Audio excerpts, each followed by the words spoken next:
So in the last lesson, we talked about how the Cold War really, the origin of it, how it began.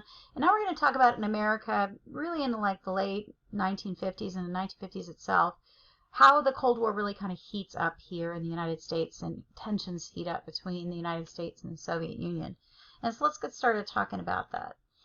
Okay, first thing to know is that George Marshall is no longer the Secretary of State. Eisenhower is president at this time, and he has a new Secretary of State. His name is John Foster Dulles, and he is known to love war, right?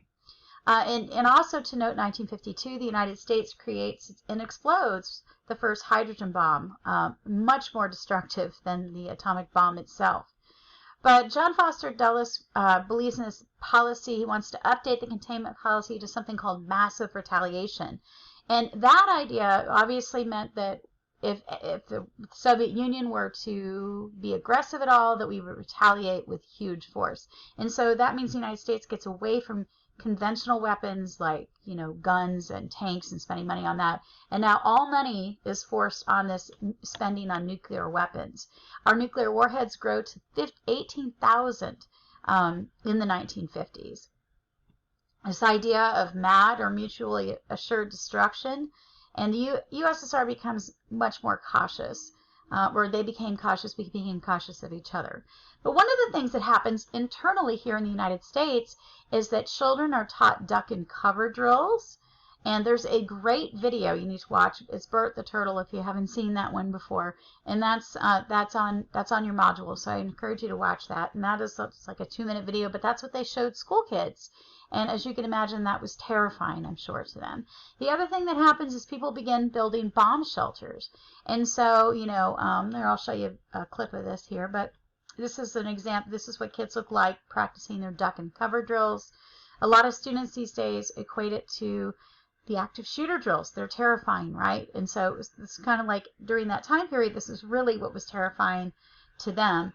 So the bomb shelters that were built at this time, that people literally built bomb shelters. They were advertised in Life magazine and Time magazine and showed people how to make their own bomb shelters. These were usually like basements or underneath the ground.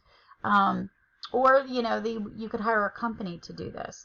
So either way, the tensions were extremely high in the United States. Eisenhower, one of the things that he promises as president is that he's going to, that the Korean War would end, and he really believed that this would normalize the relations between the United States and the Soviet Union. And in fact, for a couple of years, it seems like that. Khrushchev, Stalin dies, that also adds to it. Khrushchev becomes the new premier, Nikita Khrushchev, of the Soviet Union, and there really was a peaceful coexistence. And it seems like there's kind of a thaw of it, right? That is until an event in 1960 known as the U-2 spy incident. And if those of you who haven't seen the movie Bridge of Spies, that's what this movie Bridge of Spies with Tom Hanks, it's a great movie. I suggest you watch it if you haven't. But essentially, that's what this event is particularly about. What happens is that the Soviet Union had suspected that the United States was spying on us, or on them, I'm sorry. But when they shoot down, they find a U-2 spy plane and they shoot it down in the sky, they realize that they were correct, that there was a U-2 spy plane, and that the United States all along had been spying on them.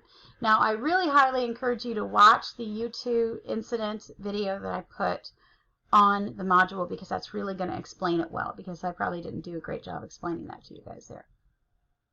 Another thing that happens during this time period is like the emergence of a third world. So the decolonization of the world meant that these countries had a very unorganized government. And so it becomes almost a tug-of-war battle between the Soviet Union and the United States over these developing countries. Okay, so India and Pakistan. The other thing that happens during this time period, too, is Ho Chi Minh, had left Vietnam in 1912, and he had actually grown, he'd grown very good relations with the Soviet Union, and so the United States was concerned about that. That was kind of in the back of their mind. It'll come forefront to our mind in a couple of weeks when we talk about the Vietnam War.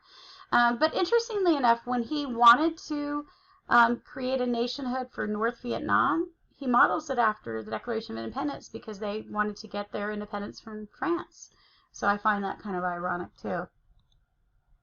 Okay, one of the other things that happens, and this is in the headlines on a daily basis, right, is the trouble with Israel and the Middle Eastern countries that exist there. Now, it's important to note, and you probably got this from world history, and you understand this, that the tension between Israel and other really Jewish people and Muslim people in the Middle Eastern region has been going on for thousands of years. Okay, particularly in Jerusalem, which is the capital, or is a holy capital, holy place for all three monotheistic religions, Christianity, Islam, and Judaism, okay? But in response to what had happened at the Holocaust, a lot of Jews had no place to go and had no more home and no more businesses. And so the United Nations creates in 1948 the State of Israel. The problem with creating the State of Israel that Palestinians had already claimed that territory. So this is going to stir up quite a bit of issues in the region, and it still continues right till today. And so you can see this is a map that really shows you over time. This is before the UN plan. There were Jewish settlements in the region. This is after the UN plan. They gave quite a bit of territory to the Israelis. And this is because, and we'll talk about it later on, some major tensions and wars that happened between Israel and the other Middle Eastern countries. One thing to note, and this is kind of uncomfortable for people that aren't aware of this, is that the United States was very much deep into the Third World. And when it came a time for the United States to choose between, in a country, if you had a leader that was maybe a dictator, but he was anti-communist, the United States always chose a person that was anti-communist versus anti-democratic. Okay, or they didn't really care if he was anti-democratic as much, okay? This happens in Guatemala, it happens in Iran, it happens in Honduras, it happens in many places, which leads us to why we have a lot of the issues still there today in a lot of these countries, and why there's a lot of hatred, but particularly Guatemala and Honduras, why those countries are pretty unstable. It's because they haven't been able to, the United States was very involved with kind of keep democratically elected people out because we feared that that would create a communist government. One of the most famous ones was Operation Ajax in Iran. Essentially, the United States supported a dictator rather than let a democratic candidate flourish there because we were concerned about the access to oil and the fact that it might become a communist nation. This is going to lead to a lot of tensions that we'll talk about in the 1970s, even arguably our tensions today, okay? The other thing is the Suez Crisis happens during this time period. Now, I wouldn't think that today everybody knows the Suez Canal, right? Because the whole issue with the Suez Canal and the boat that got stuck in it recently. But essentially, it's kind of like a Panama Canal, but for Europe and Asia. It's a major port of commerce, especially delivering oil back and forth. There was a crisis in 1956 in which the Egyptians were trying to take back control of the Suez Canal, and the United States ended up intervening in it and come out kind of a hero in this. Eisenhower does in particular. And this is really the beginning of a positive relationship between us and in Egypt at that time. But Eisenhower issues the Eisenhower Doctrine, very similar to the Truman Doctrine, basically saying that Middle Eastern governments, if they're threatened by communism taking over, that the United States would support them. Okay, so I won't talk too much about the origins of Vietnam War because we actually will get much more in depth. We're going to have a whole module just based on this, but it is important to understand that this is happening at the same time all of these other things are going on.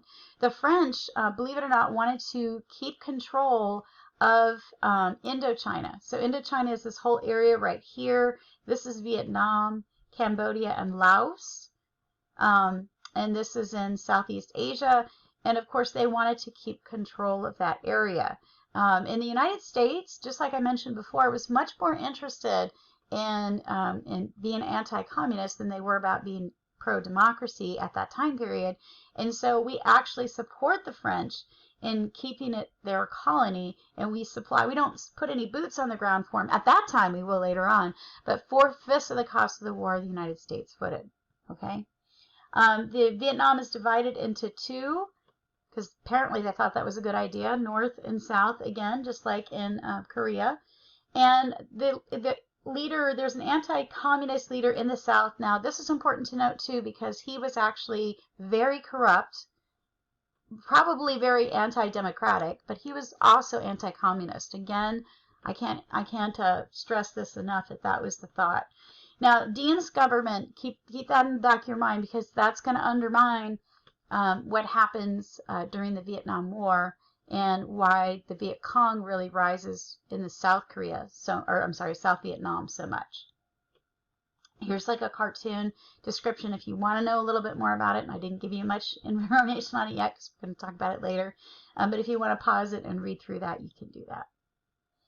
All right, another thing that's going on is the Russians beat us to space. October 1957, the USSR launches the first satellite into space called Sputnik. This absolutely causes panic in the United States. People think that they're going to be shot down by Russian satellites. People really feared that. But also a source of embarrassment that the United States was beat by the Soviets in getting a satellite to space. And so Congress reacts by passing a couple things. Okay, they passed the National Education Act, which was $1 billion in order to promote STEM education in the United States. It's still really there, right? And they also create NASA, which is the National Aeronautics and Space Administration, still in existence today. Now, I will say that NASA has been instrumental, obviously not just in space exploration, but also in development of everyday things that we enjoy and probably take for granted. The internet, right? The microwave, even helmets, football helmets, the modern ones. They used to, at the beginning of football, have those like kind of leatherback helmets, but when all kinds of different things were tested in space, sporting equipment changed because of that was found there. Okay. So in the next election in 1960, we have Kennedy versus Nixon. And really, their platforms were not that different. Democrats and Republicans weren't, as they are today, so polarly different in a lot of aspects. They both were Cold War warriors. Okay, Kennedy uses the fact that the Russians beat us to his advantage because Nixon was actually the vice president of Eisenhower. So he uses that to kind of blame them. Now, Kennedy, the interesting little election between them. I love this election. I always find it fascinating. But Kennedy wins the election, and it comes as a surprise because Nixon was very much the favorite to win. But the story behind it is television was invented at that time. And Nixon, they were going on the first televised debate. They go into camera. Nixon refuses to wear makeup like they're telling him to wear because it's girly, so he don't want to wear it.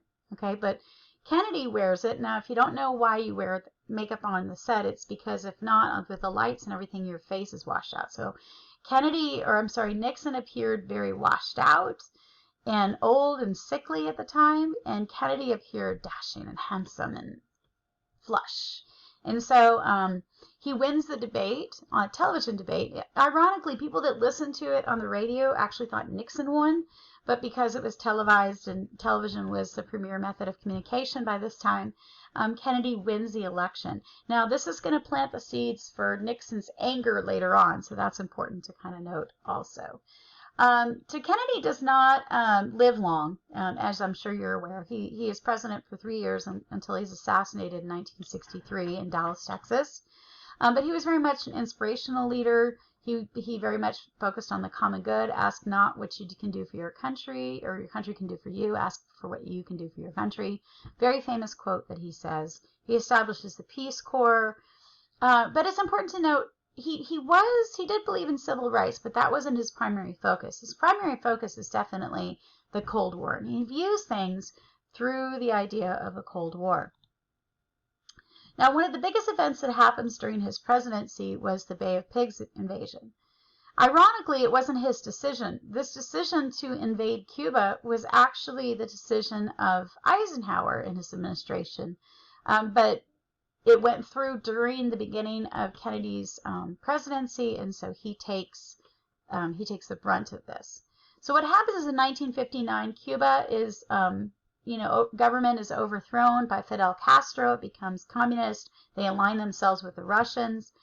And Eisenhower actually authorizes the CIA to invade Cuba and overthrow Castro. But the plan doesn't take place until JFK takes office, and the Cuban exiles attack Cuba, and it's a failure. They get captured, all of them. And this makes America look really bad, right?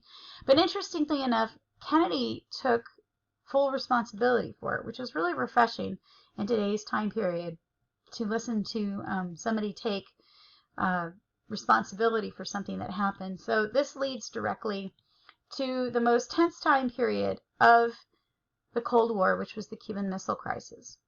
So in September of 1962, through U-2 spy planes, the United States discovers that the Soviets have missiles in Cuba. Now it's important to note that the United States also had missiles in Turkey that were pointed at Russia. So this is not, or I'm sorry, the Soviet Union.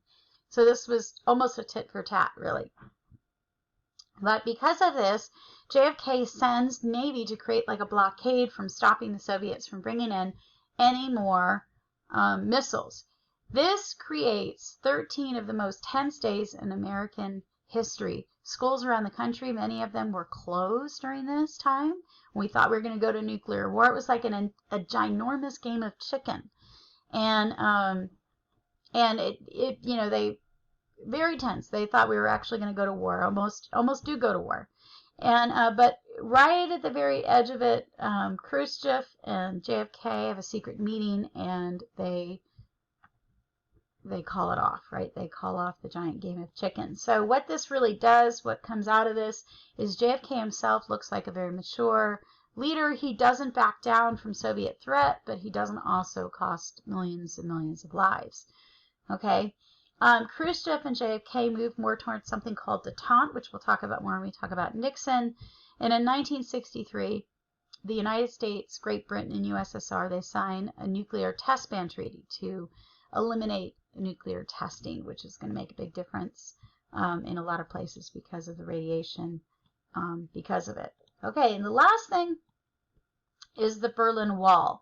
So this goes up in 1961, and this goes up because of the increasing tension between Khrushchev and in Berlin, and the fact that the West Berliners or the East Berliners were seeing how much the Western side was really flourishing.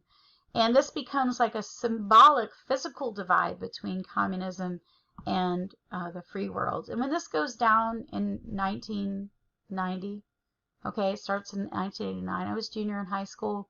I remember this. This was really super important. It was symbolic that it goes down. There's a great video called Berlin Wall Deconstructed that really tells you about it, and it comes to the very end of it. And I encourage you to watch that. That's a neat video, and it's in your module too. So anyway, that's it. We will talk about your primary source activity that you're doing is geared more towards the fear at home, so you can kind of get a perspective of the tensions and the Red Scare that was happening here in the United States because of that. So that's what your primary sources are geared towards. But other than that, we'll see you next week.